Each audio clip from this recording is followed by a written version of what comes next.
Kita cuma amatir, TV watching fans, dan kalau ketemu ngobrolin bola. Selamat datang lagi di channel Black, Blue, and Red.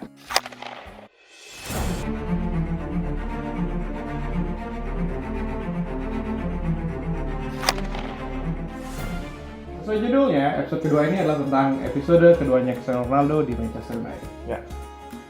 Promising start, tapi kelihatan mulai struggling dan tergantung banget sama golnya Ronaldo. Nggak beda-beda jauh sama Chelsea ya. Sebagai fans MU, gimana sih rasanya ngeliat the fat boy Romelu Lukaku main dan golin Chelsea? Ya, sebagai seorang fat boy sih nggak jelek ya. Memang dulu dia di MU overweight. Mungkin ini alasan Ole juga akhirnya ngelepas dia. Ya, ini dia ketat dari Inter dulu. Iya benar. Finally buat fans Chelsea, kita akhirnya punya striker nomor 9 yang benar setelah eranya Drogba dan Diego Costa. Thanks buat Inter juga tuh. Yang akhirnya ngejual Lukaku. Utangnya banyak soalnya. Oke, kita nggak akan bahas Chelsea apalagi Inter. Kita akan ngobrol tentang klub yang katanya paling banyak fansnya di muka bumi. Ya. Secara statistik 1 dari 10 orang di dunia. Gila. Bisa. Luar biasa ya, Bang. Saya akan nanya Adri tentang MU, bukan Madura tapi Manchester United. Ya, kebetulan emang warnanya identik ya, merah sama putih. Mungkin United memang meniru Madura dalam hal ini. Waduh, balik sih. Oke, dulunya klub ini adalah klub tersukses, fenomenal luar biasa sejak era Premier League dengan pelatihnya yang terkenal galak, Sir Alex Ferguson. Tapi sekarang gimana kabar United? Dulunya ya. Sekarang Kalau sekarang ini sebagai fans sih saya yakin lagi nggak di Goa sih ya. Start awalnya sih cukup meyakinkan nih. Ya tapi benar tadi udah mulai struggling. udah goyang. Iya. Tapi ada harapan besar sih ke depannya. Apalagi dengan baliknya sang legenda klub, si anak hilang, Cristiano Ronaldo. Ya, benar banget. Ini berita yang ngagetin banget ya. Waktu denger Ronaldo bakal balik lagi nih ke MU. Padahal itu jelas ya, Ronaldo ini nggak ada di shortlist pemain incaran MU musim ini. Dan bahkan gosipnya klub tetangga nih yang selalu berisik, Manchester City yang bakal datengin dia. Ya, tapi akhirnya di penghujung bursa transfer dia balik lagi ke klub yang besarin namanya ini. Ronaldo kalau ke City pasti dapat trofi tuh. Saya yakin juga sih. Kira-kira selain karena ikatan emosional yang kuat itu antara MU dan Ronaldo, apa sih yang buat si Madeira Boy ini milih untuk mudik ke Old Trafford? Tentunya para supporter ya. Ronaldo ini sejak ninggalin MU tahun 2009 itu selalu punya tempat di hati para supporternya. Even saat udah memakai seragam lain ya. Dia tetap dapat antusias yang luar biasa nih dari penonton di Theater of Dreams. Tetap ada yang nge-chant FIFA Ronaldo berarti. Tetap. Dan jangan lupain Sir Alex Ferguson nih. Si Opa. Ini dia nih kuncinya yang nelponin Sir Ronaldo biar nggak sampai balik ke City. Takut kualat Ronaldo tuh kan. Iya, kayak orang tua dia. Jangan lupain juga Bruno Fernandes, rekan senegaranya Ronaldo nih di Portugal. Dan XX rekan Ronaldo dulu di MU. Oh iya. Ada Evra dan Ferdinand yang tentunya ada andil juga nih buat bisa Mereka yang rayu tuh. buat bisa nyuruh Ronaldo balik nih ke MU. Ngomongin Bruno tadi, tapi di Euro itu Bruno main jelek dan dianggap salah satunya gara-gara Ronaldo. Ya nggak salah juga sih ya, di Euro kemarin kan kelihatan Ronaldo dan Bruno ini nggak nyetel ya mainnya ya. Tapi kalau di klub nih kayak udah terbantahkan deh dengan gol-gol yang diciptain Ronaldo itu karena perannya Bruno juga kan. Kalau nggak salah lawan Newcastle dan Young Boys itu kelihatan tuh di sana tuh. Ya memang mereka berdua ini udah jadi apa ya, Portugis Lord and Savior ya buat fans MU tuh. Iya. Kalau free kick sama penalti yang dapat tugas siapa? Apa Bruno mau dia ngalah sama seniornya di timnas itu? Nah, kalau untuk penalti kenapa lebih yakin kalau Ronaldo yang nendang ya daripada Bruno? Tahu man, gara-gara lawan Villa gini. Nah, itu salah satu contohnya tuh kan, Bruno yang rendang dan akhirnya ya layang ke udara tuh. Kalau free kick, nah ini baru boleh nih giliran si Bruno nih. Ya gantian lah ya kalau misalkan Pogba atau Mata main. Ya sayangnya Mata sekarang udah jarang main. Udah jarang main kan, bener. Ya kelihatannya MU udah banyak punya penembak 12 pas. De Gea juga udah bisa save, jadi udah nggak ada alasan lagi. kalah di final gara-gara adu 12 pas udah nggak ada. Iya nih, harusnya sih kayak gitu. Kita semua tuh tahu lah Ronaldo itu pasti bakal golin. Hmm. Cuma yang jadi pertanyaan adalah MU itu kayak struggling kalau Ronaldo nggak on form. Padahal Ronaldo ini udah tua dan dia nggak akan mungkin bisa main tiap minggu. Iya. Nah, ini mungkin kekhawatiran fans MU juga ya. Ronaldo ini benar udah nggak muda lagi, 36 tahun. Dan mungkin kalian tahu nggak kalau Ronaldo ini lebih tua dari Matic, dari Mata yang udah 33 tahun. Cavani juga tuh 34 tahun, masih lebih tua Ronaldo loh. Tapi saya percaya sih sama istilah age is just a number. Dengan kualitas yang dimiliki Ronaldo ini harusnya 1-2 tahun ke depan masih aman, masih bisa jadi andalan lah di MU. Sama Ligren tuan mana? Jadinya Ronaldo juga tuan. Iya, jangan-jangan ya. Dulu Ronaldo tuh sempat main bareng sama Ole soalnya, sama pelatihnya sekarang. Ronaldo itu dikenal sebagai pemain yang versatile ya, karena dia bisa ngisi 3 pos attacker di depan, entah di wing atau sebagai pemain nomor 9 yang dia sering mainin sekarang. Tapi di umurnya dia sekarang, apa mungkin dia masih main di winger kayak zaman Sir Alex Ferguson dulu? Kalau sekarang ini sih kayaknya lebih cocok jadi striker ya. Sosoknya Ronaldo ini perannya lebih ke goal getter atau poacher. Nah, kita tahu sendiri kan si nomor 9 MU nih, Martial ini kan mainnya angin-anginan ya soalnya ya. Tak gol kok ini. Iya ya, setelah berapa bulan itu baru saya tak gol lagi. Setahun. Betul. Jadi kayak kita emang udah harus ngelupain apa ya, lari-larinya Ronaldo dulu dari sayap masuk ke tengah long shoot. Dia udah berubah kayaknya. Dia jadi tipikal apa ya, old fashion center forward gitu sekarang.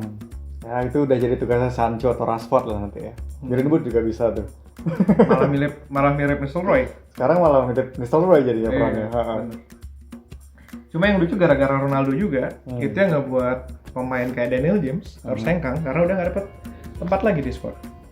Iya, benar, itu James tuh bisa dibilang jadi tumbal ya. Jadi tumbal atas datangnya Ronaldo sama Sancho nih. Padahal menurut saya sih James tuh bukan pemain yang jelek ya. Pastinya bagus. Punya speed yang mumpuni. Dan yang paling saya senang tuh kerja keras banget kan. Iya. Kasihan sih sebenarnya. Karena ingat tahun lalu pas pertandingan pertama IPL itu yang MU ketemu Chelsea, MU menang 4-0. Oh iya benar, musim lalu. Itu James main bagus dan mungkin waktu itu belum banyak yang tahu dia siapa. Iya benar.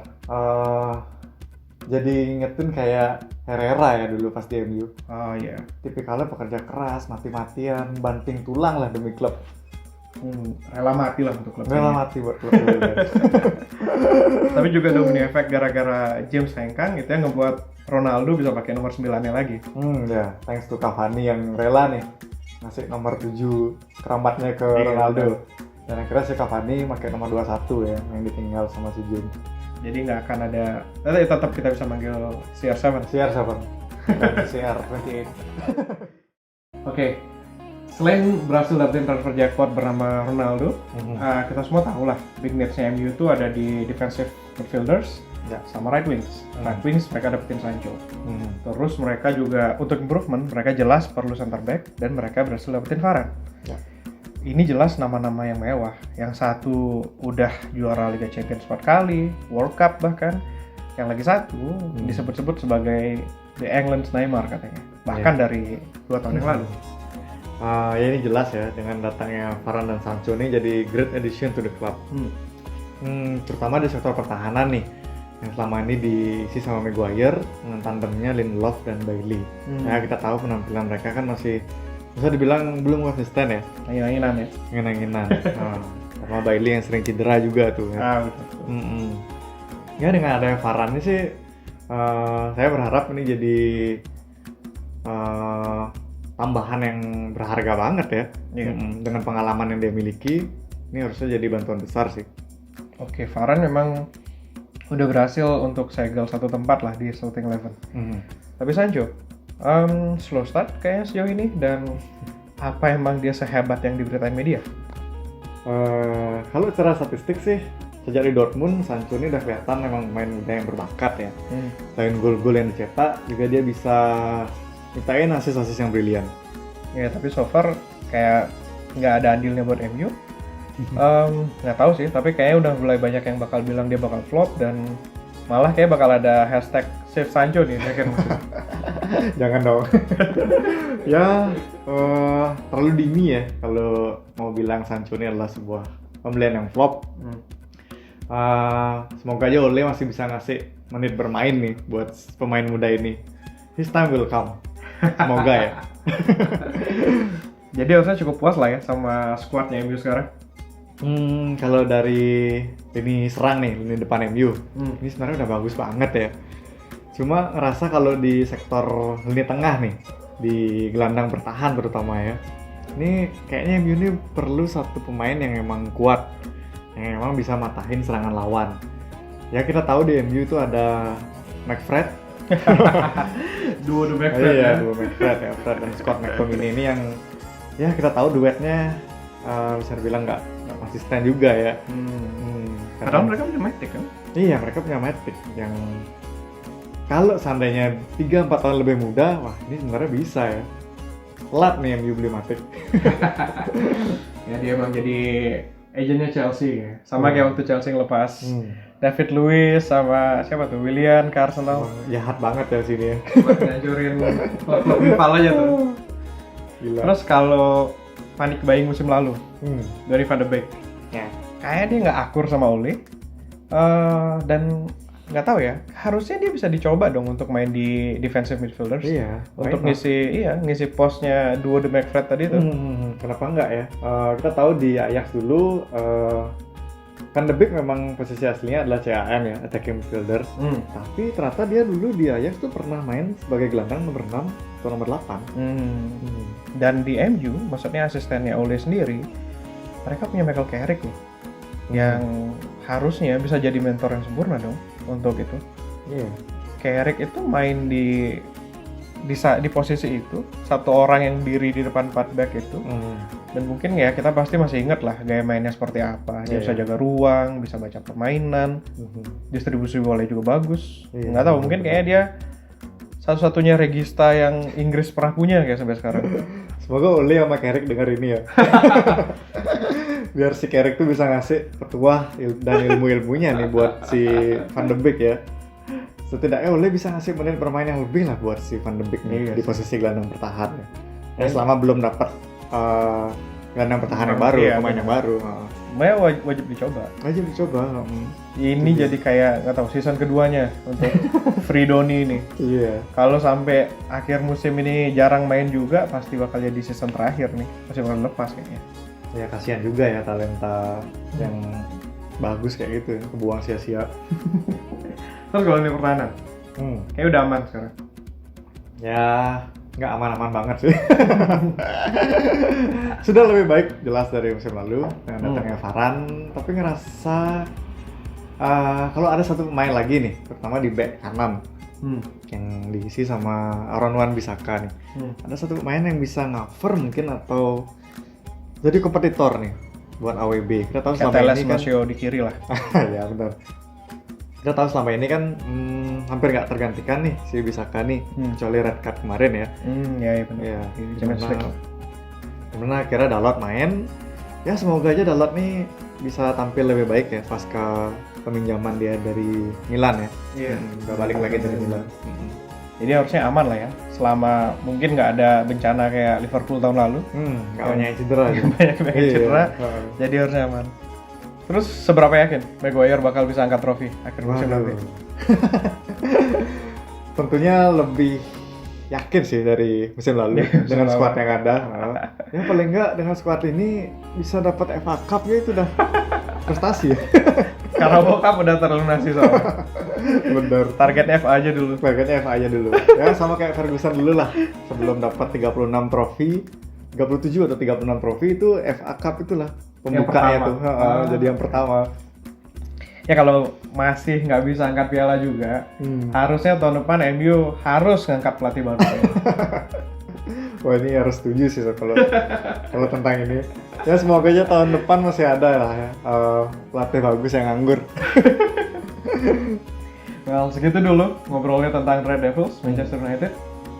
Kita lihat sesabar apa fans-fans MU ini sama Ole Ball yang udah Sabar lo ya. masuk berapa ya? Masuk 4 tahun lah masa pemerintahannya. Oke, thanks for watching. Thank you buat yang udah komen juga. Untuk episode selanjutnya kayak kita bakal ke Italia. Ya. Kita bakal ngobrolin Scudetto musim lalu, Inter Milan. Bye. Ciao. Ciao.